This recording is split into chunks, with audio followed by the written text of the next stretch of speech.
Hello friends, welcome to your Bandhan study class. তোমাদের নিজেদের channel বন্ধন study ক্লাসে তোমাদের সবাইকে শুভেচ্ছা জানাই।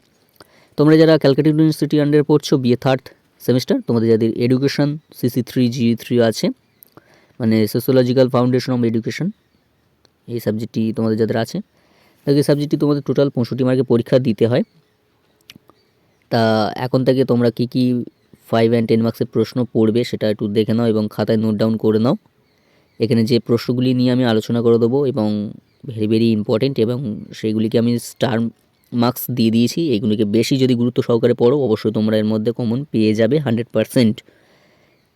তা চলো ভিডিওটাকে শুরু করা যাক। শুরু করার আগে চ্যানেল যারা নতুন আছো, অবশ্যই চ্যানেলটিকে সাবস্ক্রাইব করে নিও এবং ভালো লাগে লাইক করো এবং বন্ধুদের মধ্যে শেয়ার করো। তা চলো ভিডিওটাকে শুরু করা যাক। দেখো, তোমাদের ফার্স্ট আমি বলে দিই একটা কথা। তোমরা কেউ কেউ ভাবছো যে পরীক্ষার কাছে এসে এতটা প্রশ্ন বা এই প্রশ্নগুলো কি যদি ছোট করে দিতেন, যে এই প্রশ্ন যেগুলো বলে দেবেন সেইগুলি গিয়েই যদি পেয়ে যায় তাহলে ভালো হতো। তো তোমাদের ফার্স্ট আমি বলে রাখি যে এই প্রশ্নগুলি যেগুলো প্রশ্নগুলি নিয়ে আমি আজ আলোচনা করে দিচ্ছি, এই প্রশ্নগুলি যদি তোমরা বাড়িতে ভালো করে মুখস্থ করো এবং ভালো করে যদি প্র্যাকটিস করো, এর মধ্যে থেকে তোমরা অবশ্যই 100% কমন পাবেই। এবং তোমরা যারা মনে করছো যে কিছুটা শর্ট করে দিলেও ভালো হয়, দেখো এখান থেকে আমি সব প্রশ্নই শর্ট করে দিয়েছি, পুরো টোটালি ছোট ছোট করে দিয়ে দিয়েছি এবং স্টার মার্কস দিয়ে দিয়েছি যে এইগুলো ভেরি ভেরি ইম্পর্টেন্ট। এইগুলো যদি গুরুত্ব সহকারে পড়ো তো এর মধ্যে কমন পাবেই। এবং তোমরা বাড়িতে প্র্যাকটিস করো। দেখো, পরিশ্রমের বিকল্প রাস্তা কোনো কিছুই নেই। তোমরা যদি ভালো করে যদি পরিশ্রম করো, অবশ্যই তোমার রেজাল্ট ভালো হবেই, এটা গ্যারান্টি। এবং এই প্রশ্নের অ্যান্সারগুলি নিয়ে আমি আলোচনা করে দিয়েছি আমার আগের ভিডিওয়ে। তোমরা যারা দেখোনি, এই ভিডিওর ডেসক্রিপশন বক্সে এই কোশ্চেনের অ্যান্সারগুলি লিঙ্কটা আমি দিয়ে দেবো, তোমরা দেখে নেবে। এই কোশ্চেনের অ্যান্সারগুলি নিয়ে আমি একটা ভিডিও বানিয়ে দিয়েছি এবং সেই পিডিএফটি যদি সম্পূর্ণ নিতে চাও বিনামূল্যে, এই ডেসক্রিপশন বক্সে আমার নাম্বার দেওয়া থাকবে। এই কোশ্চেনের অ্যান্সারটা তোমরা বিনামূল্যে তোমরা পিডিএফটি নিয়ে নিতে পারো, যোগাযোগ করো নাম্বারে এবং সম্পূর্ণ বিনামূল্যে পিডিএফটি নিয়ে নিতে পারো। তো চলো ফার্স্ট দেখে নেওয়া যাক 10 মার্কসের প্রশ্ন এবং 5 মার্কসের প্রশ্ন। ইউনিট ভাগ ভাগ করে দিয়েছি। দেখো, ফার্স্ট এডুকেশন CC3 GE3, একদম লাস্ট মিনিট সাজেশন, একদম লাস্ট মিনিট। এগুলোকে যদি তোমরা রিভিশন করো, অবশ্যই এর মধ্যে থেকে 100% কমন পেয়ে যাবে। ইউনিট 1 5 অ্যান্ড 10 মার্কসের প্রশ্ন দেখে নাও। ফার্স্ট 1 নম্বর প্রশ্ন লিখেছি, শিক্ষা বিজ্ঞান ও সমাজ বিজ্ঞান কাকে বলে? শিক্ষা ও সমাজ বিজ্ঞানের মধ্যে সম্পর্ক ব্যাখ্যা করো। ভেরি ভেরি ইম্পর্টেন্ট, 3টি স্টার। এটাকে তোমরা 4টে কি কেন 5টা স্টার যদি দিতে পারো তো দিয়ে দিতে পারো, খুবই খুবই ইম্পর্টেন্ট একদম। 2 নম্বর প্রশ্ন, শিক্ষা সহিত সমাজতত্ত্বের তাৎপর্য বা গুরুত্ব আলোচনা করো। তাৎপর্যের গুরুত্ব একই কথা, তাই আমি বা দিয়ে দিয়েছি, তোমাদের যেন বুঝতে অসুবিধা না হয় তাই। তাৎপর্য বা গুরুত্ব দুটো কথা একই, এটাও তোমরা অবশ্যই 3টে স্টার দিয়ে নাও। এবং 3 নম্বর প্রশ্ন, শিক্ষা সহিত সমাজতত্ত্বের প্রকৃতি আলোচনা করো। 3টি স্টার, ভেরি ভেরি ইম্পর্টেন্ট। তাহলে ফার্স্ট ইউনিট থেকে তোমরা এই যদি 3টি প্রশ্ন যদি ভালো করে করতে পারো, এখান থেকে অবশ্যই তোমরা কমন পেয়ে যাবে 100%। ঠিক আছে, নেক্সট ইউনিট 2 থেকে দেখে নাও 5 অ্যান্ড 10 মার্কসের প্রশ্ন। 1 নম্বর প্রশ্ন, সামাজিকীকরণে পরিবারের ভূমিকা। 3টি স্টার, ভেরি ভেরি ইম্পর্টেন্ট। 2 নম্বর প্রশ্ন, সামাজিকীকরণে বিদ্যালয়ের ভূমিকা আলোচনা করো। 3টি স্টার, ভেরি ভেরি ইম্পর্টেন্ট। এই দুটো প্রশ্ন একদম গুরুত্ব সহকারে পড়ো। 3 নম্বর প্রশ্ন, শিক্ষাকে সমাজ পরিবর্তনের হাতিয়ার বলা হয় কেন? 3টি স্টার, ভেরি ভেরি ইম্পর্টেন্ট। এই পরস্পর 3টে প্রশ্ন তোমরা একদম 5টা স্টার দিয়ে রাখো, তোমাদের এসে গেছে। মনে করো এখান থেকে তোমরা দুটো তো অবশ্যই কমন আসবে, এই হাতিয়ার আর এই পরিবার, সামাজিকীকরণের বিদ্যালয় বা পরিবার, অবশ্যই 100% কমন।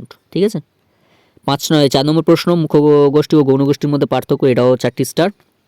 5 নম্বরে তোমাদের দিতে পারে টিকা আকারে, পার্থক্যগুলো তোমাদের আলোচনা করতে বলবে। নেক্সট প্রশ্ন 5 নম্বর, সামাজিক গোষ্ঠী কাকে বলে? এর বৈশিষ্ট্যগুলি লেখো। বিভিন্ন প্রকার সামাজিক গোষ্ঠী উদাহরণসহ বুঝিয়ে দাও। 3টি স্টার, ভেরি ভেরি ইম্পর্টেন্ট। 6 নম্বর প্রশ্ন, সামাজিক স্তরবিন্যাসের বিভিন্ন উপাদান সম্পর্কে আলোচনা করো। এটা আমি এক্সট্রা দিয়েছি, এটাও আমি 3টে স্টার মেরেছি, কারণ এটাও আসার চান্স খুবই আছে। ঠিক আছে, তার সঙ্গে এক্সট্রা আমি দিয়ে রেখেছি। তোমাদের 7 নম্বর প্রশ্ন, সামাজিকীকরণ বলতে কী বোঝো? এর বৈশিষ্ট্যগুলি লেখো। এটা ছোট 5 মার্কসে দিতে পারো, তাই আমি এক্সট্রা দিয়ে রেখেছি। এটা যদি করতে পারো করবে, নাও করতে পারো। ওই ফার্স্ট থেকে 5টা প্রশ্ন যদি করতে পারো, ইউনিট 2 থেকে যদি পরস্পর 5টা প্রশ্ন যদি করো, এর মধ্যে থেকে তোমরা অবশ্যই কমন পেয়ে যাবে চোখ বুজিয়ে। ঠিক আছে, নেক্সট ইউনিট 3 5 অ্যান্ড 10 মার্কসের প্রশ্ন কী কী রেখেছি দেখো। ফার্স্ট 1 নম্বর প্রশ্ন, সামাজিক বিচলতা বলতে কী বোঝো? এর শ্রেণী বিভাগ নির্ধারকগুলি বা উপাদানগুলি আলোচনা করো। সামাজিক বিচলতার ক্ষেত্রে শিক্ষার ভূমিকা লেখো। 5টি স্টার, একদম ভেরি ভেরি ইম্পর্টেন্ট। 2 নম্বর প্রশ্ন, সামাজিক স্তর বিন্যাসের বৈশিষ্ট্যগুলি লেখো, এর বিভিন্ন উপাদান সম্পর্কে আলোচনা করো, একদম ভেরি ভেরি ইম্পর্টেন্ট, 3টি স্টার। নেক্সট 3 নম্বর প্রশ্ন, শিক্ষা ও সামাজিক পরিবর্তনের সম্পর্ক আলোচনা করো, সামাজিক পরিবর্তন বলতে কী বোঝো, এটা আমি এক্সট্রা দিয়েছি তাই 2টি স্টার দিয়েছি, এটা তোমরা যদি পারো তো করবে, একটু দেখে যেও হালকা। নেক্সট 4 নম্বর প্রশ্ন, সামাজিক মিথস্ক্রিয়া বর্ণনা করো, এটা 5টি স্টার দিয়ে দাও, এটাও তোমাদের 5 নম্বরে আসতে পারে, ঠিক আছে। তাহলে ইউনিট 3 থেকে তোমরা 1 নম্বর 2 নম্বর আর 4 নম্বরটা যদি করো এর মধ্যে কমন পেয়ে যাবে, আর 3 নম্বরটা একটু চোখে দেখে যেও, মানে চোখ বুলিয়ে যেও জাস্ট। ইউনিট 4 5 and 10 মার্কসের প্রশ্ন। 1 নম্বর প্রশ্ন, সামাজিক যোগাযোগের গণমাধ্যমের যে কোনো একটি ভূমিকা উল্লেখ করো, ঠিক আছে। এটা গণমাধ্যমের দেবে, যে কোনো একটি ভূমিকা উল্লেখ করতে বলবে। 2 নম্বর প্রশ্ন, শিক্ষা ও ধর্মের সম্পর্ক আলোচনা করো, 4টি স্টার, ভেরি ভেরি ইম্পর্টেন্ট। 3 নম্বর প্রশ্ন, শিক্ষা ও সংস্কৃতি সম্পর্কে আলোচনা করো, একদম 4টি স্টার, এটাও ভেরি ভেরি ইম্পর্টেন্ট। শিক্ষা ও ধর্ম এটাও দিতে পারে, শিক্ষা ও সংস্কৃতির সম্পর্ক এও দিতে পারে, দুটোর মধ্যে একটা কমন পাবে, অবশ্যই কমন পাবে, তাই বলছি 4টি স্টার দিয়ে নাও। 4 নম্বর প্রশ্ন, সামাজিক যোগাযোগে দূরদর্শন, বেতার, চলচ্চিত্র, সংবাদপত্রের ভূমিকা আলোচনা করো, 4টি স্টার, ভেরি ভেরি ইম্পর্টেন্ট, ঠিক আছে। এই সামাজিক যোগাযোগের গণমাধ্যমের যে কোনো একটি ভূমিকা উল্লেখ করো, এই প্রশ্নটা, আর এই সামাজিক যোগাযোগের দূরদর্শন, বেতার, চলচ্চিত্র, এই প্রশ্নটা, এই প্রশ্নের দুটো অ্যান্সারই একই, ঠিক আছে। এই দুটো অ্যান্সারই একই, প্রশ্নটা আলাদাভাবে আমি দিয়েছি কারণ তোমরা বুঝতে সুবিধা হবে, অথবাটা দিলে ভালো হতো, আমি দিই না কারণ আলাদা করে দিয়েছি। এই প্রশ্ন দুটির উত্তর একই, বলে দিলাম। 5 নম্বর প্রশ্ন, শিক্ষা ও অর্থনীতির সম্পর্ক ব্যাখ্যা করো, 5টা স্টার, ভেরি ভেরি ইম্পর্টেন্ট। 6 নম্বর প্রশ্ন, সামাজিক যোগাযোগের বৈশিষ্ট্যগুলি লেখো, এটা আমি এক্সট্রা দিয়েছি, তোমরা যদি পারো তো একটু দেখে যেও, ঠিক আছে।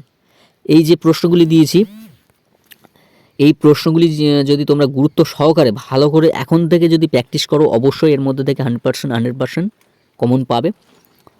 এবং এই কোশ্চেনের অ্যান্সারগুলি তোমরা যদি নিতে চাও বা পিডিএফটি নিতে চাও, ডিসক্রিপশন বক্সে আমার নাম্বার দেওয়া থাকবে, অবশ্যই তুমি কন্ট্যাক্ট করো এবং সম্পূর্ণ বিনামূল্যে পিডিএফটি নিয়ে নিতে পারো। এবং এই ভিডিওর ডিসক্রিপশন বক্সে এই কোশ্চেনগুলোর অ্যান্সারের যে ভিডিওটি আমি লিঙ্ক দিয়ে দেবো, গিয়ে দেখে নাও, এবং বুঝতে যদি অসুবিধা হয় আমাকে কমেন্ট করো, আমি সেগুলিকে নিয়ে আলোচনা করে দেবো। তাই আজ এখানেই শেষ করলাম। তোমার সবাই ভালো থেকো, সুস্থ থেকো, বন্ধন স্টাডি ক্লাসের সঙ্গে যুক্ত থেকো, এবং অবশ্যই যেটা বুঝতে না পারবে কমেন্ট করবে, আমি সেটা বলে দেবো। এবং চ্যানেল যারা নতুন হয়ে আছো চ্যানেলটিকে সাবস্ক্রাইব করে নিও, আমাদের পাশে থেকো, এবং এই ভিডিওটি প্রচুর হারে শেয়ার করো বন্ধুদের মধ্যে, যেন এর উপকার যেন সবাই পায়। তো দেখা হচ্ছে পরবর্তী ভিডিও, তোমরা সবাই ভালো থেকো, সুস্থ থেকো।